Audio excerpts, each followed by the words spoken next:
절대쌍교 고룡 원저 제사장.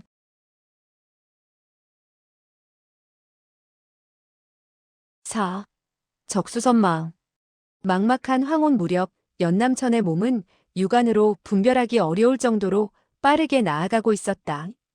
길가에 자란 무성한 잡초는 바람이 불어 서걱거리며 외로운 소리를 내고 있었고, 하늘에는 휘영청 달이 떠올라 처연하고도 교교한 빛을 더해주고 있었다.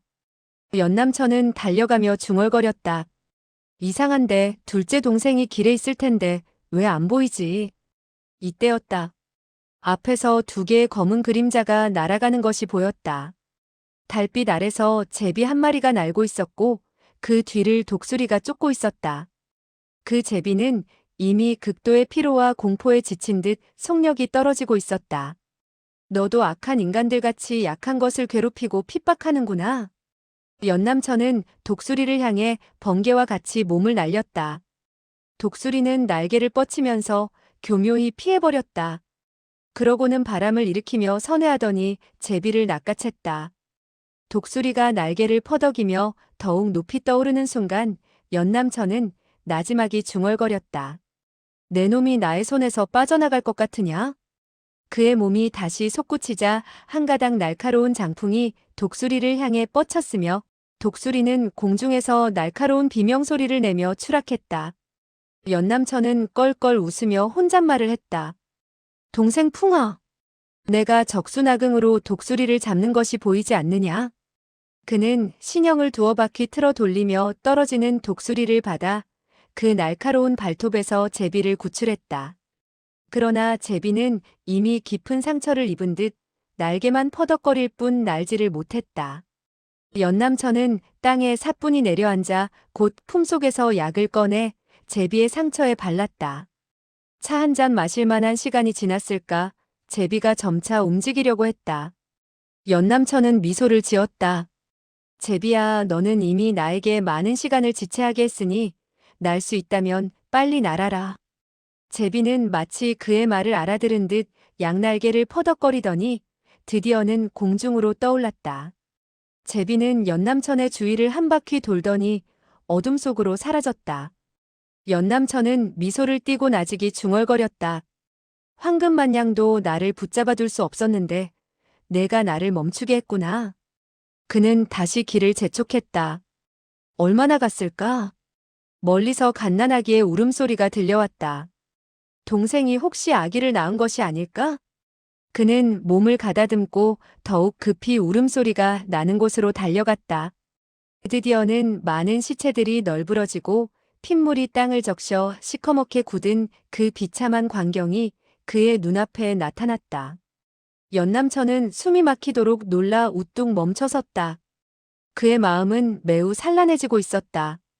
연남천을 떠나보낸 심경홍은 멍하니 서 있기만 할 뿐 움직일 줄 몰랐다. 전이가 입을 열었다. 총표두는 그 12성상과 언제 약속했소? 오늘 황혼 때. 전이는 안색이 변하면서 말을 더듬거렸다. 오늘 밤 어디서? 이 마을 어귀. 그들 중에 누가? 흑면, 사신, 헌과 영객 등이 올 것이네. 그렇다면 12성상 중 닭, 돼지, 원숭이, 개가 같이 손을 쓴단 말이오? 그렇지. 전이는 떨리는 소리로 말을 이었다. 총표두, 이 일은 우리로는 다만 너희들은 모두 이곳을 떠나거라. 총표두, 당신은? 표주는 의리로 나를 대했는데 심경홍이 보답을 하지 않고서야 되겠느냐? 너희들. 갑자기 말을 멈춘 그는 고개도 돌리지 않고 큰 걸음으로 걸어가기 시작했다. 총표두. 전이가 소리치며 쫓는 듯 하다가 멈추어 섰다. 그때 옷깃을 여미며 뇌노대가 소리쳤다. 자네들은 어찌할 셈인가? 전이가 작은 목소리로 말했다. 아, 그를 따라간다는 것은 싸움을 위해서가 아니라 목을 늘어뜨려 죽기 위해서네. 뇌노대는 안색을 변하더니 욕설을 퍼부었다. 짐승 같은 놈들, 너희들은 겁쟁이 개처럼 입으로 짖기만 할 뿐이다. 나 뇌소호는 너희들같이 의리 없는 행동은 할 수 없다. 전이가 망연히 말을 받았다. 좋아, 좋아. 나는 짐승이고 자네는 의사네. 뇌소호는 땅바닥에 가래침을 뱉고는 총표두를 쫓아갔다. 심경홍은 서서히 황혼의 황야로 발걸음을 떼고 있었다. 그는 뒤쫓는 발걸음 소리를 듣자 고개도 돌리지 않고 말했다. 뇌소호인가? 예, 총표두 접니다. 난 자네 한 사람은 올 것으로 알고 있었네. 총표두, 당신의 그 말에 뇌소호는 죽어도 한이 없겠소. 나 뇌소호는 모자라고 천박한 놈이지만 의리를 저버리는 짐승은 아니오. 하지만 총표두 당신은 이번에 자네는 내가 왜 사람들을 부르지 않았는지 이상이 생각되지 않는가. 12성상의 무술은 괴이하고도 몹시 고강하네. 그들을 이길 사람이 얼마 없어. 내가 그들을 부르면 아니 올 수는 없을 거네. 그러나 내가 어찌 그들을 승산 없는 싸움으로 몰아 죽게 하겠나? 총표두는 과연 총표두요. 나 뇌소호는 총표두와 같은 무술이 있다 해도 3대 표국의 총표두는 하지 못할 것이요. 나 뇌소호의 말이 끝나기도 전에 길게 개 짖는 소리가 들려왔다. 날카롭고 요사스러운 울음소리였다. 삽시간에 근처 마을에 있던 개들이 짖는 소리가 일시에 들려오기 시작했다. 뇌소호는 보통 일에 그리 겁을 먹는 사람이 아니었다. 그러나 지금 그의 몸은 떨리기 시작했다. 하지만 심경홍이 동요하지 않음을 보자 용기를 내어 웃으며 말했다. 12성상은 과연 용기가 넘치는군. 12성상은 항상 이상한 짓을 해서 우선 적의 기선을 제압하고 공포를 주려 하지. 우리가 무서워한다면 큰 손해가 있을 것이네. 난 두렵지 않소. 그는 입으로는 이렇게 말을 하였으나 몸은 계속 떨리고 있었다. 월야의 황야 길게 내빼는 요괴스러운 울음소리는 사람의 혼을 빼놓을 듯 했다. 심경홍은 양손을 쥐고 맑은 목소리로 말했다. 12성상은 어디에 있소? 낙양 심경홍이 여기 만나러 왔소. 그는 몸이 작았다. 그러나 공력이 실린 그의 말소리는 멀리까지 번질 만큼 우렁찼다. 삭막한 황혼에 돌연 검은 그림자가 나타났다. 보기에는 사람이 말 위에 앉아 있는 것 같았는데 알고 보니 원숭이가 하얗게 이를 드러낸 흉악스러운 개 위에 타고 있었다. 개는 호랑이만큼이나 큰 것이 몸집이 보통 개의 2배 이상은 됐고 원숭이의 불같은 눈은 요기로 형형한 불빛을 내고 있었다. 심경홍은 자세를 똑바로 하고 온몸에 공력을 돋워 긴장하며 기다렸다. 원숭이와 개가 3, 4장바까지 다가왔다. 돌연 원숭이가 지하는 소리를 내면서 복숭아 한 개를 그의 앞에 던졌다. 심경홍은 싸늘하게 웃었다. 손님을 잘 맞이하는군. 그러나 내가 만나러 온 것은 12성상이지 이런 미물들이 아니오. 그 원숭이는 마치 그의 말을 알아들었다는 듯이 개의 등에서 뛰어내렸다. 원숭이가 다가와 수중의 수건을 펴보이자 거기에는 이렇게 쓰여 있었다. 당신이 이것을 먹는다면 만나러 오는 사람이 있으리. 심경홍은 다시 싸늘하게 웃으면서 말했다. 12성상은 과연 괴이한 일로 사람을 미혹하려 하는군. 하지만 나 심경홍이 담이 작다면 여기에 오지도 않았을 것이오. 그는 복숭아를 집으려고 허리를 굽혔다. 그러나 뇌소호는 이것을 보자 먼저 달려들어 집어들고는 급히 씨까지 먹어버렸다. 그러고는 크게 웃으면서 말했다. 돈 안 내고 뭘 먹을 기회가 그리 흔한 것은 아니오. 돌연 음산하게 웃는 소리가 들렸다. 좋아, 그래서 삼원표국이 대하 양쪽에서 이름을 떨칠 수 있었군. 그것은 표국에 2명의 담력이 센 사나이가 있었기 때문이야. 천천히 7, 8개의 사람 그림자가 웃음소리에 따라 나타났다. 심경홍은 체구가 작은 편이었는데 이때 앞장서 나온 사람은 심경홍보다 더욱 몸이 가늘었고 몸에는 금빛 찬란한 옷을 걸치고 있었다. 양볼이 매우 넓었고 두 눈은 불같은 붉은빛이었다. 커다란 입은 거의 귀 밑까지 찢어져 있었는데 그런 모습이 마치 원숭이를 연상케 했다. 나머지 7사람은 모두 검은 옷을 입고 검은 천으로 얼굴을 가렸는데 오직 한 쌍의 빛나는 눈만 드러낸 채 2사람을 쏘아보고 있었다. 심경홍이 먼저 입을 열었다. 온 사람이 필시. 그 금빛 옷을 입은 사람이 만면에 웃음을 띠며 대답했다. 우리의 모양을 보면 알 수 있을 텐데 구태여 말을 할 필요가 있겠소? 내가 이상히 여기는 것은 오기로 한 사람들 중 흥명군과 사신객이 없다는 것이요. 금원성이 조소하듯 말했다. 그들 두 사람은 다른 장사를 하러 갔지. 당신을 죽이기에 여기 있는 사람들의 힘이 모자랄 것 같소? 심경홍은 오늘 살아 돌아갈 생각이 없소. 그러나 흥명군과 사신객뿐만 아니라 다른 나머지 12성상의 진면목까지 다 볼 수 없는 것이 섭섭할 뿐이요. 유감스럽소이다. 금원성은 크게 웃었다. 당신 담력이 크다는 건 알고 있었지만 이제 보니 말솜씨도 괜찮군.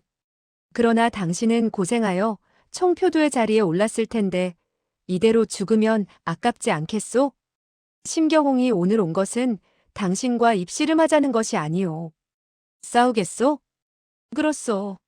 내가 만약 이긴다면 당신들은 우리 물건을 포기하시오. 당신이 지면 어쩌겠소? 물건을 곱게 양손으로 바치겠소? 하! 그 물건들은 이미 부총표두 쌍편 송덕량이 급히 수송했소. 내가 여기에 온 것은 당신들의 눈길을 유인하기 위해서요. 금원성은 그저 쓴웃음을 지을 뿐이었고 이때 뒤에 서 있던 흑구성이 작은 곽을 건넸다. 금원성은 곽을 받아 열며 음산하게 말했다. 이게 무엇인지 보시오. 곽 속에 든 것은 바로 쌍편 송덕량의 목이었다. 심경홍은 안색이 창백해지면서 소리쳤다. 내가, 금원성은 점점 음산하고 괴기스럽게 웃었다. 12성상이 그렇게 쉽게 남의 꾀에 넘어갈 사람이라면 강호에 어찌 이름을 높이 떨쳤겠소. 그 물건들은 이미 우리의 손에 있소. 이번에 여기까지 온 것은 당신의 목을 가져가려는 것이요. 그는 손을 저으면서 날카롭게 소리쳤다. 덤벼라. 순간 원숭이가 길길이 날뛰면서 심경홍에게 달려들었다. 원숭이의 손은 번개같이 심경홍의 양눈을 목표로 달려들었다. 한편 거대한 개는 뇌소호에게 덤벼들었다. 개는 매우 민첩하게 공격했고 뇌소호는 미처 피하지 못하고 땅에 쓰러지고 말았다. 개는 날카로운 이빨을 내밀면서 그의 목을 향했다. 뇌소호는 온갖 힘을 다하여 개의 턱을 가까스로 잡았다. 개와 뇌소호는 서로 흙먼지를 일으키며 뒹굴었다. 개는 무섭게 으르렁거렸고 뇌소호도 계속 소리를 질렀다. 그도 마치 맹수로 변한 것 같았다. 심경홍은 몸을 피하며 몇 번을 공격했으나 원숭이는 여전히 날뛰면서 한 쌍의 금빛 손을 내밀고 시종 심경홍의 양눈에서 석촌의 거리를 유지했다. 금원성은 야유하는 듯한 웃음을 흘리면서 입을 열었다. 삼원표국의 남아들이 두 마리의 짐승도 이기지 못할 줄은 미처 몰랐는데 이때 심경홍이 정광석화와 같이 손을 내뻗치며 구척의 긴 채찍을 손에 쥐고 흔들었다. 원숭이는 즉각 뒤로 물러섰다. 심경홍이 소리쳤다. 어디로 달아나느냐? 수십 점의 빛이 번쩍이며 은빛 암기들이 원숭이를 향했다. 원숭이가 아무리 영민하다 해도 짐승인데 어찌 대하 양쪽에서 가장 저명한 표객이 발사한 암기를 피할 수 있으랴. 은빛이 휘감기며 원숭이가 드디어 쓰러졌다. 그와 동시에 8개의 그림자가 하늘을 향해 치솟았다. 금원성이 큰 소리쳤다. 좋아, 비화만천이군. 과연 좋아. 8개의 그림자가 일제히 심경홍을 향해서 달려들었다. 그는 재빨리 땅으로 뒹굴며 채찍으로 둥근 은빛을 그려 몸을 보호했다. 그러나 금원과 흑구가 선수를 쳤으니 그가 어찌 피할 수 있었으랴. 그의 몸에는 몇 군데의 혈구가 나고 말았다. 바로 이때 넓이 몇 장의 거센 바람을 뿌리며 우레치는 듯한 소리와 함께 청천벽력같이 한 사람이 공중에서 내려섰다. 모두 황망히 놀라 멈추어 서버렸다. 팔척은 충분히 되는 거한 헝클어진 머리카락 아래 한 쌍의 눈에서는 충혈된 빨간 빛이 발하고 있었다. 그들은 그의 울분에 찬 표정을 보고는 모두들 소름이 쭉 끼쳤다. 사나이의 등에는 갓난아기가 하나 엎혀 있었다. 피투성이가 된 심경홍은 이 거한을 보자 기뻐서 소리쳤다. 연대엽께서 오셨군요. 금원성은 안색이 변하며 물었다. 귀하는 연남천이 아니신지. 12성상, 너희들은 오늘 죽는다. 금원성이 말을 받았다. 12성상과 당신은 아무런 원한이 없소. 그런데 당신이 왜? 그의 말이 채 끝나기도 전에 연남천은 이미 몸을 날렸다. 흑고가 놀란 나머지 양손을 동시에 뻗쳐 급히 공격했다. 펑펑 하며 두 주먹이 연남천의 가슴에 적중했다. 그러나 연남천은 끄떡도 하지 않았으며 오히려 그 흑고성의 양팔이 모두 부러져 버렸다. 처참한 비명소리가 울려 퍼지는 순간 연남천은 어느 사이에 그의 가슴을 움켜쥐었다. 흑고는 급히 발을 차 올렸다. 이 초식은 바로 북파의 무영퇴였다. 정말 그림자도 보이지 않을 정도로 빨랐다. 그러나 어찌된 영문인지 이 무영의 발도 연남천에게 잡히고 말았다. 그러고는 그가 어떻게 손을 썼는지 모를 정도로 빠르게 돌연 벼락 같은 소리가 나더니 흑고성이 두 동강이 되어버렸다. 솟구치는 선혈이 연남천의 옷과 얼굴을 적셨다. 이 광경을 본 흑고들은 일시에 눈에 독을 품고 한꺼번에 달려들었다. 이 일곱 흑고는 개개인으로는 결코 인류의 고수는 아니었다. 그러나 이들은 마치 짐승을 찾는 사냥개처럼 목숨을 걸고 집요하게 달려들었기 때문에 강호의 인물들이 모두 꺼리는 바였다. 심경홍이 날카롭게 외쳤다. 연대협 조심하시오. 연남천은 이미 호랑이가 염소 틈에 뛰어들 듯 지쳐들어가며 계속 손을 휘둘렀다. 그러자 연이어 비명소리가 울려 퍼지며 흑고성 중 세 놈이 바닥에 쓰러졌고 이미 시체가 된 또 한 명이 그의 양손에 들려 있었다. 분노에 몸을 떠는 연남천 수중의 시체는 우두둑 우두둑하며 뼈가 바스러지는 소리가 나더니 두 토막이 되어버렸다. 흑고 하나는 더 이상의 싸움을 포기하고 급히 달아나려 했다. 연남천은 미친 듯이 웃으면서 수중의 시체 한쪽을 던졌다. 그 시체는 달아나던 흑고의 등에 맞았다. 그는 처참한 비명소리를 내면서 몇 걸음을 계속 달렸다. 그러나 상반신은 이미 뒤로 기울어 있었다. 이 사람의 몸도 두 동강으로 갈라졌던 것이다. 이때 남은 한 흑고가 틈을 타서 돌연 그의 등에 업힌 갓난아기에게로 달려드는 것이 아닌가. 그는 아기를 빼앗아 인질로 삼을 생각이었다. 그러나 연남천은 마치 등에도 눈이 있는 듯 호통쳤다. 멈춰라. 그가 놀라서 멈칫거리는 순간 연남천은 수중에 남은 반 토막의 시체를 그를 향해 던졌다. 날카롭게 뼈가 튀어나온 시체가 그의 몸에 박혀버렸다. 심경홍은 온몸에 소름이 쫙 끼쳤다. 너무나도 순식간에 벌어진 처참한 싸움이었다. 금원성도 비록 잔악한 살인마이긴 했지만 이때에는 말도 나오지 않았다. 연남천은 금원성을 뚫어질 듯 쳐다보며 소리쳤다. 이젠 내 차례다. 금원성은 안색이 흑빛이 되면서 더듬거렸다. 당신은 무엇 때문에? 내가 그 이유를 묻는 것이냐? 너는 강풍이 나와 어떤 관계인지를 모르느냐? 그 돼지가 혹시 내가 산 채로 내 놈의 염통을 꺼내겠다. 말을 끝내고는 철장으로 금원성의 앞가슴을 향했다. 그러나 금원성은 움직이지도 반격하지도 않았다. 연남천은 손에 힘을 주었다. 10손가락이 모두 금원성의 가슴을 뚫고 들어가기 시작했다. 금원성은 여전히 똑바로 서서 아무 소리도 내지 않았다. 연남천이 또 소리쳤다. 내 녀석은 비록 몸이 작아도 사나이는 사나이로구나. 만약 평시라면 너를 용서할 수도 있었겠지만 오늘은. 금원성이 입을 열었다. 당신은 비록 덩치가 커도 대장부는 못 돼오. 그가 이런 말을 하자 연남천은 의아했다.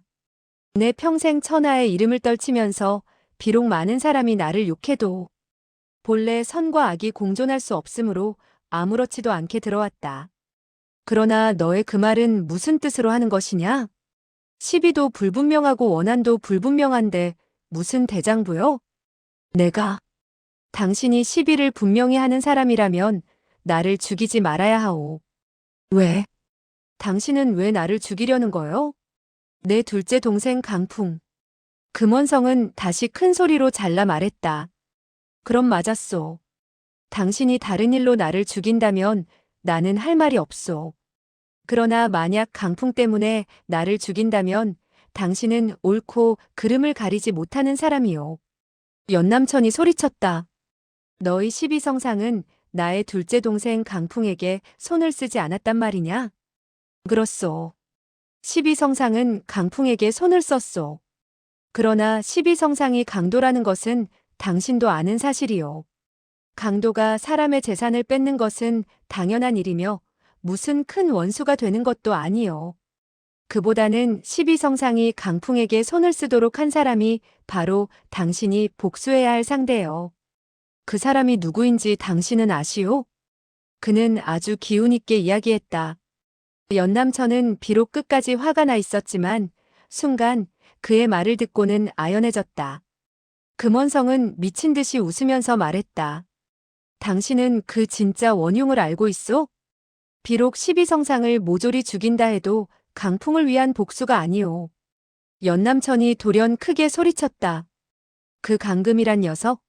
내 동생의 행적은 그 자식밖에 모르는데. 금원성은 싸늘하게 웃었다. 알고 보니 당신은 사지는 발달했어도 두뇌는 단순하오. 강금이란 놈은 강공자가 재산을 처분한 막대한 금은보화가 탐이 났소. 하지만 자기 힘으로는 그것을 뺏을 수가 없는지라 은 3,000냥의 보수로 우리에게 알려준 것이오. 이놈이 그 짐승이 지금 어디에 있는지 아느냐? 연남천은 다시 고개를 돌려 소리쳤다. 심경홍, 너는 그놈이 어디로 갔는지 아느냐? 심경홍은 연남천이 자기에게 아기가 없음을 알고 있었다. 그러나 막상 그의 목소리를 듣자 몸이 떨려왔다. 저는 유의하지 못했습니다. 연남천은 한 손으로 금원성을 들고 소리쳤다. 너는 그가 어디에 있는지 알지? 금원성은 안색도 변하지 않고 천천히 대답했다. 내가 모른다면 이런 말도 하지 않았을 거요. 그가 어디에 있는지 말해봐라. 금원성은 몸이 비록 그에게 들려 있어도 표정은 여전히 침착했다. 내가 말을 하지 않으면 어쩌겠소? 연남천은 그의 웃는 얼굴을 뚫어질 듯이 바라보면서 서서히 말했다. 내가 말을 하지 않으면 내가 너에게 굴복하겠다. 그 어두운 목소리에는 깊고 무서운 한이 실려 있었다. 금원성은 그가 강금의 행방을 알기 전에는 자기를 죽이지 못할 것을 알고 있었다. 그러나 순간 그가 이런 말을 하니 오히려 소름이 끼치지 않을 수 없었다. 내가 말을 한다면 어떻게 하겠소? 내가 말을 한다면 너의 한 쌍의 눈을 파버리겠다. 심경홍은 크게 놀라서 혼자 생각했다. 이 연남천은 어찌 이토록 세상을 모를까? 말을 하면 눈을 파버린다고 하니 금원성은 절대로 말을 하지 않을 것이다. 그러나 그의 이런 생각이 가시기도 전에 금원성이 길게 탄식을 하면서 입을 열었다. 비록 눈은 없어도 살 수만 있으면 돼오. 말해보아라. 내가 설사 말을 한다 해도 당신은 가지 못할 곳이오. 연남천이 대노하여 다그쳤다. 온 천하에 내가 가지 못할 곳은 없어. 그 강금은 바보가 아닌 이상 당신의 원한을 사는 것과 비록 주인을 판 대가라 하나? 12성상의 은을 가지고 있는 것이 두렵지 않겠소? 계속 말해라. 그가 간이 그렇게 커진 것은 필시 피할 곳이 있어서일 것이요. 그 은을 노자 삼아가는 곳은 12성상조차도 접근을 못하는 곳이요. 연남천은 그의 다음 말을 기다리지 않고 자기의 생각을 내보였다. 이화궁? 이화궁만이 금지구역은 아니오. 그 외에 어디가 또 있지? 곤륜산 악인곡. 그가 이 말을 하자 옆에 서 있던 심경홍의 안색이 창백해졌다. 그는 몸을 부르르 떨며 큰 소리로 말했다. 연대협, 당신 그곳에 가서는 안 돼오. 연남천이 무섭게 금원성을 바라보면서 물었다. 내가 한 말이 사실이지. 나는 할 말을 했을 뿐이오. 믿고 안 믿고는 당신에게 달려있어. 심경홍이 떨리는 목소리로 두 사람 사이에 끼어들었다. 그 악인곡은 천하의 악한들만 모이는 곳이요. 세상에 피할 곳 없는 지독한 악당들이 모두 거기에 모였소. 모두 강호의 깊은 원한을 맺은 사람들 뿐이요. 어느 누구도 악인곡에는 한 발도 접근을 못하오. 곤륜칠검, 소림사신승, 강남 검객 풍소우도 모두 감히. 연남천이 무거운 소리로 그의 다음 말을 막았다. 연남천은 소림신승도 아니고 강남 검객도 아니지. 심경홍이 다시 말했다. 연대협, 당신의 검술이 당대 무쌍이라 하지만 그 악인곡은 그 곡에는 도대체 얼마나 많은 악인이 있는지조차 모르오. 난 두렵지 않다. 심경홍이 소리쳤다. 하지만 이건 금원성이 당신을 속이려는 것인지도 모르는 일이오.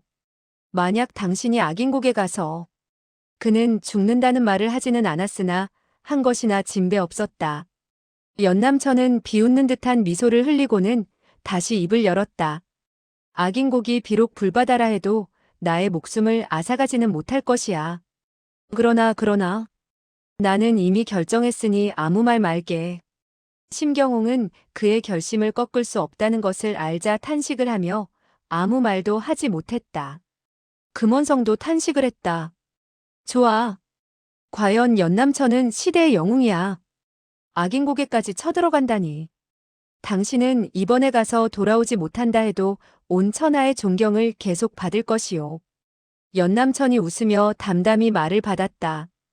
더 할 말이 남았는가? 없소. 나의 눈을 파가시오. 비참한 비명과 함께 금원성의 반짝반짝 빛나던 눈은 두 개의 피구멍이 되어버렸다. 연남천은 그를 심경홍에게 내맡기고 한마디 했다. 이 사람을 너에게 맡기겠다. 그는 홀연히 사라져갔다. 두 사람 뒤로 삭막하고 처참한 광경이 남겨졌다. 토막난 시체들 사이로 뇌소호와 개도 이미 절명해 있었다. 심경홍이 그것들을 바라보다가 눈길을 들어 금원성에게로 돌리며 입을 열었다. 너 금원성은 일평생 영리했지만 오늘은 진정 못난 짓을 했어. 금원성은 고통을 참으며 품속에서 약을 꺼내 눈 속에 넣고 있었다. 못난 짓이라고? 연남천은 당신을 죽이지는 않았지만 나에게 넘겨주었소. 내가 당신을 용서할 것 같은가? 잠시 약을 쓰는 것이 무슨 소용이 있겠나? 소용이 있지. 난 죽지 않으니까. 누가 당신을 구한단 말이야? 나 자신이지. 신문은 당신이 어떻게 자신을 구하는지 봐야겠군. 심경홍의 손은 이미 금원성을 향해 공격해 들어갔다. 금원성이 큰 소리를 쳤다. 물건들을 찾고 싶지 않나? 이 말에 심경홍은 즉각 손을 멈추었다. 금원성이 이를 악물며 크게 웃었다. 당신은 날 죽일 수 없어. 당신은 그 물건들이 필요하지 않소? 그것이 어디에 있는지는 나만이 알고 있지. 심경홍은 결국 손을 거두었다. 그는 길게 탄식을 하며 입을 열었다. 당신이 이겼소이다. 그 물건들은 삼원표국의 운명을 좌우했다. 그는 은혜가 큰 삼원표주에게 누를 끼칠 수가 없었다. 금원성에 미친 듯한 웃음소리가 싸늘한 밤 공기를 타고 퍼져나갔다. 누구든지 나를 쉽게 죽일 순 없어. 밤이 점점 깊어지면서 마을의 등롱이 하나둘 줄어들고 있었다. 태백거의 술꾼들도 서로 부축하며 집으로 돌아갔다. 종업원이 눈을 비비며 막 문을 닫으려는 때였다. 길끝에서 커다란 마차 하나가 나타났다. 그런데 그 마차는 말이 끄는 것이 아니라 사람이 끌고 있었다. 바로 남의 은천냥을 속여 빼앗았던 그 사나이였다. 문틈 사이로 흘러나온 빛에 비친 사나이는 전신이 피범벅이었다. 종업원은 놀라 안색이 창백해졌다. 사나이는 마차를 주점 문 앞까지 끌고 왔다. 네 필의 말이 끄는 커다란 마차를 그는 아주 손쉽게 끌고 온 것이다. 연남천은 마차를 벽에 대자 품속에서 깊이 잠든 갓난아기를 안고 성큼성큼 주점 안으로 들어섰다. 종업원은 용기를 내어 웃으며 맞이했다. 나으리, 무슨 술을 드릴까요? 누가 술이 필요하다고 했나? 나으리, 술이 필요치 않으시면 무엇이 필요하신지. 죽. 종업원은 의아한 표정을 지으며 말했다. 여기선 죽은 팔지 않습니다. 연남천이 탕하고 탁자를 친 후 큰 소리로 말했다. 우선 죽을 가져오고 술도 가지고 와. 종업원은 그의 위세에 눌려 총총히 주방으로 들어가 음식을 준비해왔다. 어린아기는 죽을 먹은 뒤 더욱 깊은 잠에 빠졌다. 연남천은 계속 술을 마시며 눈동자를 번뜩였고 그 살기에 종업원은 감히 그 얼굴을 쳐다보지도 못했다. 잠깐 사이 연남천은 17사발의 독한 술을 마셔버렸다. 그는 몇 개의 은전을 꺼내 상위에 놓고 큰 소리로 말했다. 물건 좀 사오너라. 나으리, 무엇을 사다 드릴까요? 관, 제일 좋은 관 2짝. 종업원은 황당하여 입을 벌린 채 한참 동안 멍하니 서 있었다. 연남천이 상을 치자 은전들이 종업원의 품속으로 떨어졌다. 연남천이 격하게 소리쳤다. 관, 제일 좋은 관 2개, 그리고 말을 몇 필 구해오너라. 들었느냐? 네, 네네. 들었으면 빨리 가지 않고. 종업원은 귀신이라도 본 듯 급히 달아났다. 연남천이 28사발의 술을 더 마셨을 때 종업원이 얌전히 관을 운반해왔다. 연남천은 눈에 핏발이 선 채 마차 속에서 강풍과 원로의 시체를 꺼내 염을 하고 입관시켰다. 그러고는 붉은 피가 묻은 손으로 관의 못을 박았다. 못은 마치 두부 속에 박히는 것처럼 유연하게 들어갔다. 이 일을 끝내고 연남천은 7잔의 술을 연거푸 마셨다. 그는 비록 눈물을 흘리지는 않았으나 표정은 매우 슬프고 비통하여 처량해 보였다. 마지막 잔을 비우자 그는 멍하니 반시간쯤 서 있었다.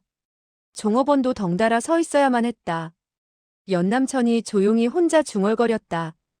동생, 너는 나와 같이 너의 원수가 죽는 것을 보아야 해. 석양이 태원에서 가장 큰 간판에 금빛 찬란한 세 글자를 비추고 있었다. 천리향. 산서 최고의 향료상으로 고귀하고 고급스러운 향료들을 취급했는데 결코 질 낮은 재료를 섞는 일이 없어 신용과 명성이 자자했다. 일몰 후 점포의 종업원들이 밥을 먹고 있을 때였다. 마차 한 대가 거리를 가로질러 달려와 천리향으로 들이닥쳤다. 종업원들이 놀라 달려왔으나 한 사내가 내려서 몇 번 손을 휘젓자 그들은 약간의 통증과 함께 몸을 움직일 수 없게 되었다. 지력을 이용해 혈맥을 제압한 것이었다. 그들은 사내가 귀하고 값비싼 향료들을 2개의 관 속으로 옮겨 넣는 것을 멍하니 바라볼 수밖에 없었다. 잠시 후 사내는 떠나면서 소리쳤다. 반시간 후면 자연히 혈맥이 풀릴 것이다. 향료값은 후일 갚으마. 오후 참외밭에선 무르익은 과일향이 물씬 풍겨왔다. 농가의 부인이 참외밭 나무 그늘에 앉아 있었다. 그녀는 옷서풀 헤치고 농익은 젖가슴을 드러내어 품속의 어린애에게 젖을 먹이고 있었다. 나무 그늘을 스치는 나른한 바람에 그녀는 잠이 들 것만 같았다. 그러던 중 그녀는 누군가 자기를 바라보고 있는 기척을 느꼈다. 그녀는 평소에도 많은 사람에게 젖을 내보이지만 자식을 기르는 어머니라 아무렇지도 않았다. 그러나 조용히 서 있는 사람의 기색에 살며시 감았던 눈을 떴다. 나무 옆 언덕길에서 낯선 사내가 서서 자기의 젖가슴을 보고 있지 않은가. 초췌한 얼굴에 초라한 차림이었으나 오히려 위험을 띠고 있는 사람이었다. 사내는 갓난아기를 품에 안고 있었다. 부인은 이상히 여겼으나 상관 않고 다시 고개를 숙였다. 이때 사내의 품속에 있던 갓난아기가 울음을 터뜨렸다. 그 울음소리에 그녀가 다시 고개를 들었다. 그제야 그녀는 사내가 자기 가슴을 보는 눈빛이 애걸하는 듯한 호소의 눈망울임을 느끼고 웃으며 입을 열었다. 이 아기 어머니가 안 계신가요? 사내는 고개를 끄덕이며 말했다. 없소. 부인은 안타까운 표정을 지으며 말했다. 아기가 배가 고픈 모양이에요. 그렇소. 부인은 자기 품속의 아이를 바라본 후 돌연 웃으며 말했다. 그 아기를 주세요. 젖을 먹여드릴 테니. 젖이 많이 불어서 이 아기가 다 먹지는 못할 거예요. 사내의 위험 있는 얼굴에 기쁜 표정이 역력했다. 감사하오. 그는 아기를 살며시 건네주었다. 이 갓난아기는 태어난 지 얼마 안 된 것 같았는데 갸름한 얼굴에는 칼자국이 새겨져 있었다. 부인은 이맛살을 찌푸리며 말했다. 어린애를 키울 땐 조심해야 해요. 이에 엄마는 어째서 아기를 남자에게 맡겼을까요? 사내는 암담하게 말했다. 어머니는 죽었소. 부인은 놀라며 아이의 얼굴을 다독거렸다. 이토록 어려서 어머니를 잃다니 가엾기도 하지. 사내는 길게 한숨을 내쉬었다. 비운을 안고 태어나 이미 많은 학살과 고통을 겪었고 앞으로도 험난한 재난에 처할 이 아기. 하지만 지금 그 작은 얼굴에는 오직 행복한 미소만이 가득 차 있었다.